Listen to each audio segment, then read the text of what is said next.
வணக்கம். தக்காளி சாதம் எப்படி செய்யலான்றத பார்க்கலாம் வாங்க. முதல்ல ஒரு டம்ளர் பச்சரிசி எடுத்து சுத்தமாக அலம்பிட்டு கழுவி வச்சுருக்கேன். அதாவது இது ரொம்ப நேரமெல்லாம் ஊறணுன்ற அவசியம் கிடையாது.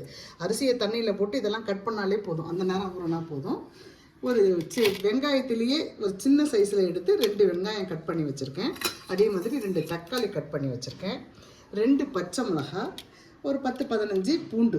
இது பூண்டு உங்களுக்கு தேவைக்கு ரொம்ப பிடிக்கும்னு நினைக்கிறவங்க இன்னும் கூட 4 பூண்டு போட்டுக்கலாம். புதினா, கொத்தமல்லி, கருவேப்பிலை எடுத்து வச்சுருக்கேன்.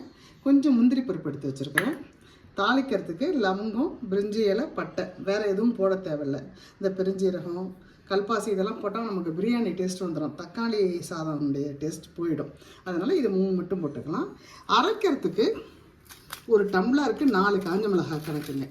நீங்கள் எவ்வளோ செய்கிறீங்களோ அதுக்கு தக்கன மாதிரி சேர்த்துக்குங்க. 4 காஞ்ச மிளகாய், ஒரு 10 சின்ன வெங்காயம், 2 துண்டு நீட்டாக 2 துண்டு தேங்காய். அது நான் சின்ன சின்னதாக பொடியாக அரைச்சி வச்சுருக்கேன். 1 இன்ச் அளவுக்கு இஞ்சி, ஒரு 4-5 பூண்டு பல். இதை நம்ம அரைச்சிக்கணுங்க. அரைச்சி இதோடு சேர்த்து செய்யணும். எப்படி செய்யலான்றத பார்க்கலாம் வாங்க.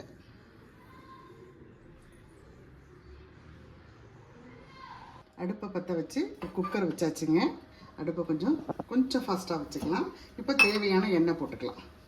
ஒரு 2 குழிக்கரண்டி அளவுக்கு எண்ணெய் போட்டுக்கலாம். போதும், குழந்தைங்களுக்கு செய்து கொடுக்க போகிறோம், அதனால் நம்ம அதிகமாக எண்ணெய் போட வேணாம். 2 குழிக்கரண்டி எண்ணெய் போட்டாச்சு. எண்ணெய் காயட்டுங்க. எண்ணெய் காஞ்சிடுது. இப்போ இந்த தாளிப்புக்கு எடுத்து வச்சுருக்கோம் இல்லைங்களா, பட்டை, லவங்கம், ஒரு இலை, அதை சேர்த்துக்கலாம். அதை போட்டுட்டு உடனே 2 பச்சை மிளகாய். இது தேவைன்னா போடுங்க, இல்லை வேண்டாம்னா விட்டுருங்க. அது பச்சை மிளகாய் அவசியம் கிடையாது. அப்புறம் ஒரு கைப்பிடி அளவுக்கு பூண்டு, ஒரு 10 பல்லு இருக்குங்க பூண்டு, பெரிய பல்லு.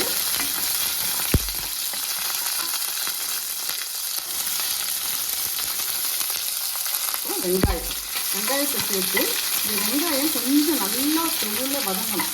நம்ம வெங்காயம் வதங்காத நம்ம பிள்ளைங்களுக்கு கொடுத்து அனுப்பிச்சோம்னா மத்தியானம் சாப்பிட்றப்ப அது கெட்டு போயிடும் சாதம். அதனால் வெங்காயம் கொஞ்சம் நல்லா வதங்கட்டும். வெங்காயம் வதங்கினதுக்கப்புறம் தக்காளி சேர்க்கணும். நான் உங்களுக்கு காமிக்கிறேன். வெங்காயம் கொஞ்சம் வதங்கட்டும். சாரி, வெங்காயம் ஓரளவுக்கு வதங்கிடுமா.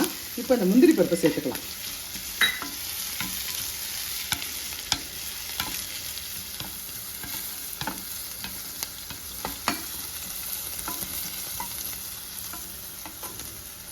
நல்லா வதங்கிடுது, போதும். இப்போ மறுபடியும் வெங்காயம் நல்லா வதங்கிடுது.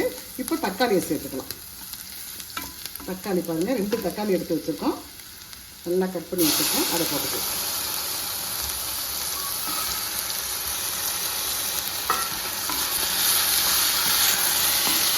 இந்த தக்காளி நல்லா வேகணுமா, அதனால் நம்ம சிம்மில் வச்சுட்டு ஒரு தட்டு போட்டு மூடி வைக்கலாம்.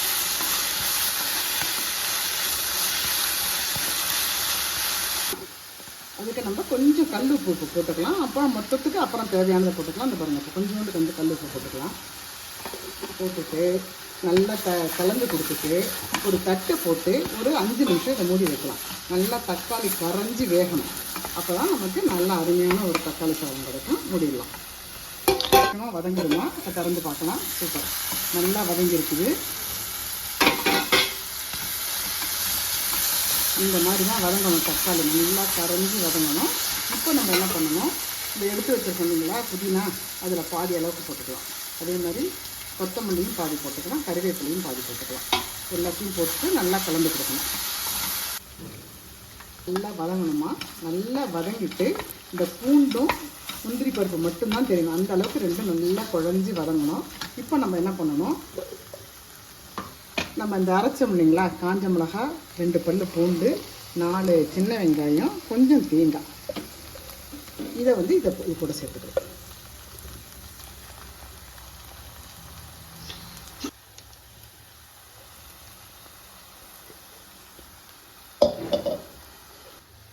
இந்த அரைச்சிட்டு வந்ததை நம்ம இதோட சேர்த்தாச்சுன்னா, இந்த தேங்காய் சேர்க்கறதுனால இந்த சாதம் கெட்டு போயிடும்னு நினைக்காதீங்க. நம்ம நல்லா இந்த எண்ணெயில் வதக்கிடுறோம், அதனால் ஒன்றும் ஆகாது.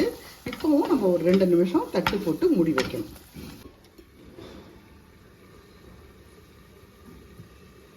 நல்லா எண்ணெய் பிரிஞ்சு வந்திருக்கு பாருங்கம்மா. இந்த மாதிரி இதில் தான் நம்ம தண்ணி சேர்க்கணும். நல்லா கலந்து கொடுத்துட்டு இந்த இஞ்சி பூண்டெல்லாம் போட்டிருக்கிறதுனால கொஞ்சம் அடி பிடிக்கிற மாதிரி இருக்கும். நல்லா கலந்து கொடுத்துருங்க. நல்லா கலந்து கொடுத்துட்டு இப்போ வந்து நான் 1 டம்ளர் அரிசி எடுத்துருக்கேம்மா. பச்சரிசி பொன்னி அரிசி தான் எடுத்துருக்கிறேன். நம்ம வீட்டில் சாதா சமைக்கிற அரிசியும் செய்யலாம், பாஸ்மதி ரைஸு இல்லை ஜீரக சம்பா அந்த மாதிரி அரிசிலையும் செய்யலாம். ஆனால் நான் இன்றைக்கி எடுத்துக்கிறது பொன்னி பச்சரிசி தான். இந்த டம்ளரால் 1 டம்ளர் எடுத்துருக்கேன். நம்ம அதனால் 2 டம்ளர் தண்ணி சேர்த்துக்கலாம். இப்போ இந்த மிக்ஸி ஜாரெல்லாம் கழுவின தண்ணி எடுத்து வச்சுருக்கேன். அந்த தண்ணி கூடயே தண்ணி சேர்த்து கரெக்டாக அளந்து 2 டம்ளர் தண்ணி சேர்த்துக்கலாம்.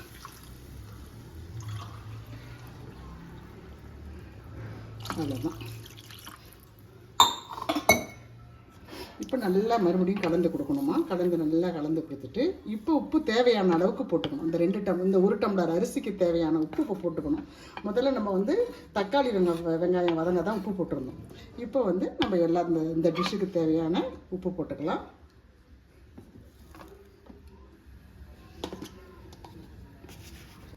தேவையான உப்பு சேர்த்தாச்சு.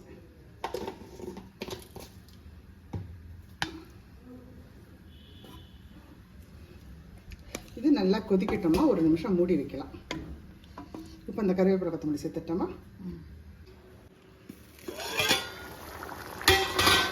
அப்படிங்களா, தண்ணி நல்லா கொதிக்குது. இப்போவே தக்காளி சாதம் வாசனை வந்துருச்சு. கமகமன்னு வாசனை வருது.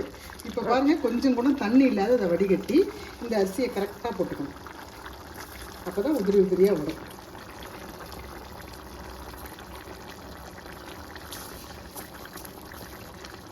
போட்டாச்சுமா. இது வந்து ஒரு 2 நிமிஷம் கொதிக்கட்டும். அதுக்கப்புறம் நம்ம மூடி வைக்கலாம். இப்போ வந்து அந்த மீதி வச்சுருக்கோம் இல்லைங்களா, கறிவேப்பிலை கொத்தமல்லி புதினா, அதை இதை கூட சேர்த்துக்கலாம். இந்த நெய் எடுக்கணும். நம்ம வந்து 1/2 ஸ்பூன் நெய் சேர்த்துக்கலாமா. இது வரைக்கும் நம்ம நெய் போடலை. இப்போ நம்ம ஒரு 1/2 ஸ்பூன், பெரிய ஸ்பூன் இது 1/2 ஸ்பூன் நெய் விட்டுக்கலாம். அவ்வளோதான். போட்டாச்சுமா. நம்ம இப்போ நல்லா கலந்து கொடுத்துக்கலாம். நம்ம அரிசியை போட்ட உடனே குக்கர் மூடியை போட்டு மூடக்கூடாதுமா. அதனால் கொஞ்சம் இந்த மாதிரி ஒரு 2 நிமிஷம் விட்டோமா. அதை பாருங்கள், ஒரு 1/4 வாசி வெந்த மாதிரி ஆகிடுச்சு. இந்த மாதிரி தண்ணி இருக்கணும், அப்போ தான் நம்ம மூடணும். இப்போ குக்கர் மூடியை போட்டு மூடிடலாம்.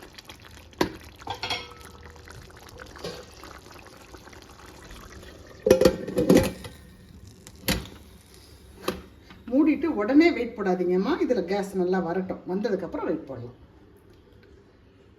வருதுமா, இந்த பாருங்க நல்லா வருது. இப்போ நம்ம வெயிட் போடலாம். வெயிட் போட்டு ஒரு விசில் வரட்டும். ஒரு விசில் வந்த உடனே நம்ம கொஞ்சம் ஸ்லோ பண்ணிக்கணும்.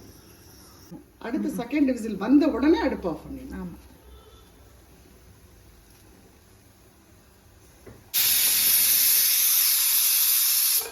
இப்போ அடுப்பு ஆஃப் பண்ணிட்டேங்க. அது ஆரம்பித்த உடனே அடுப்பு ஆஃப் பண்ணிட்டேன். இந்த மெத்தட்லையும் செய்யலாம். தக்காளி தொக்கு மாதிரி நல்லா சூப்பராக பண்ணி சாதம் வடித்து போட்டும் கிண்டி செய்யலாம். நான் அது ஒரு முறை செய்கிறேன். இது ஸ்கூலுக்குன்றப்ப உங்களுக்கு இந்த மாதிரி குக்கரில் வச்சாதான் ஈஸியாகுன்ற மாதிரி தான் இதை காமிக்கிறேன். இதுக்கு சைடிஷாக நம்ம வந்து 2 முட்டை வந்து மசாலா போட்டு வறுத்துக்கலாம். இது கொஞ்சம் 10 நிமிஷம் கேஸ் போட்டும் காமிக்கிறேன்.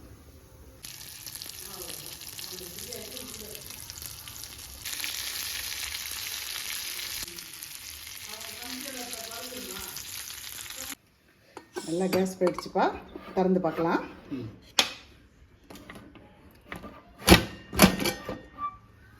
வா, சூப்பராக வந்திருக்கு. ஜம்முன்னு வந்திருக்குதுங்க. மணக்கிற தக்காளி சாதம் ரெடி. கொஞ்சம் கூட அடி பிடிக்கல பாருங்கள். க்ளீனாக வந்திருக்கு. நல்லா இருக்குது. பிடிச்சவங்க ட்ரை பண்ணி பாருங்கள். அவ்வளோதாங்க. இன்றைய மதிய உணவு எங்களுக்கு இதுதான். இது பிடிச்சிருந்ததுன்னா லைக் பண்ணுங்கள், ஷேர் பண்ணுங்கள், கமெண்ட் பண்ணுங்கள். நான் வந்து எனக்கு தெரிஞ்ச லஞ்ச் பாக்ஸ் உணவெல்லாம் வந்து தினம் ஒன்றா செய்து காமிக்கிறேன். நன்றி, வணக்கம். இதுக்கு சைட் டிஷ் வந்து பாருங்கள், இன்றைக்கி நாங்கள் முட்டை வறுவல் பண்ணியிருக்கிறோம். இதில் வந்து நம்ம உருளைக்கிழங்கு வறுத்து சாப்பிட்லாம், சிப்ஸு சாப்பிட்லாம், நிறைய சைட் டிஷ் நம்ம மட்டன் சிக்கன் எல்லாம் கூட சாப்பிட்லாங்க. சூப்பராக இருக்கும். ஆனால் இன்றைக்கி நாங்கள் வந்து முட்டை வறுத்துருக்குறோம். பிடிச்சிருக்கிறவங்க லைக் பண்ணுங்கள். தேங்க்யூ.